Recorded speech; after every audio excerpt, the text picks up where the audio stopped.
நான் அடித்து சொல்லுவேன், நான் ஸ்கூல் டைமில் வாயை திறந்து சிரித்ததே கிடையாது. ஓகே, எப்போயுமே வாயை மூடிட்டு தான் சிரிப்பேன். ஏன்னா ஸ்கூல் டைமில் நான் அவ்வளோ புள்ளியை ஃபேஸ் பண்ணியிருக்கேன். எனக்கு வந்து இந்த டீத்துக்கு நடுவில் வந்து ஒரு சின்ன கேப் இருந்துச்சு ஸ்கூல் டைமில். ஸோ இந்த மாதிரி தான் சிரிச்சிட்டு இருந்தேன். அதுக்கப்புறம் எங்கள் வீட்டில் அதை கன்சிடர் பண்ணி எனக்கு வந்து பிரேசஸ் போட்டு விட்டாங்க. ஓகே, அந்த பிரேசஸ் நான் வந்து 10th ஸ்டாண்டர்டில் போட்டேன். அதுவே ஒரு 2 இயர்ஸ் வைக்கிற மாதிரி இருந்துச்சு. School days out, no crush, no இது நத்திங், ஸ்கூல் டேஸ் அவுட் அந்த மாதிரி.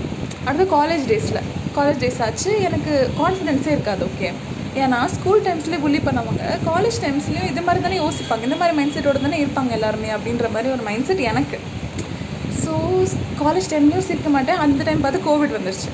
கோவிட் வந்து ஃபுல்லாக மாஸ்க் போட்டு என்னை மூஞ்ச மறைக்க வேண்டியதாகிடுச்சு. ஓகே, அதுக்கப்புறம் திரும்பியும் எனக்கு என்ன ஆயிடுச்சு, நடுவில் வந்து ஒரு சின்ன கேப் உள்ள ஆரம்பிச்சிருச்சு. அகேன் நான் வந்து கரெக்டாக கண்டினியூஸாக கன்சிஸ்டண்ட்டாக நான் வந்து அந்த அலைனர் கொடுத்தாங்க. அந்த அலைனர் வந்து நான் போடாமல் நான் தான் மிஸ் பண்ணேன்.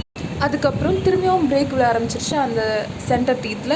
ஸோ திரும்பியும் இப்போ ரீசெண்டாக நான் வந்து பிரேசஸ் போட்டிருக்கேன்.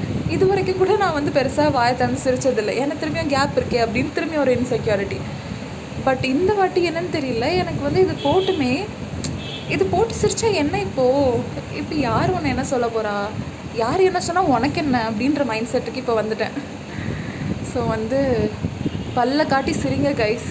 நீங்கள் வந்து நான் ஸ்கூல் டேஸ்லேருந்து நான் அதை வந்து மிஸ் பண்ணிட்டேனேன்ற மாதிரி தான் எனக்கு தோணுது. ஃபுல்ஃபில்மெண்ட்டாக நம்மளால் வாயை விட்டு சிரிக்கிறது, அந்த மாதிரியான அந்த ஒரு இதுவே எனக்கு கிடைக்கல அப்படின்ற மாதிரி அதோட ரிக்ரெட்டிங்காக இருக்குது. அந்த டைம் எவன் நினச்சா என்ன, எப்படியும் க்ரஷ் இருக்க போகிறதில்ல, எதுவுமே இருக்க போகிறதில்ல. ஸ்டில் நான் எதுக்கு வாயை திறக்காமல் சிரித்தேன்?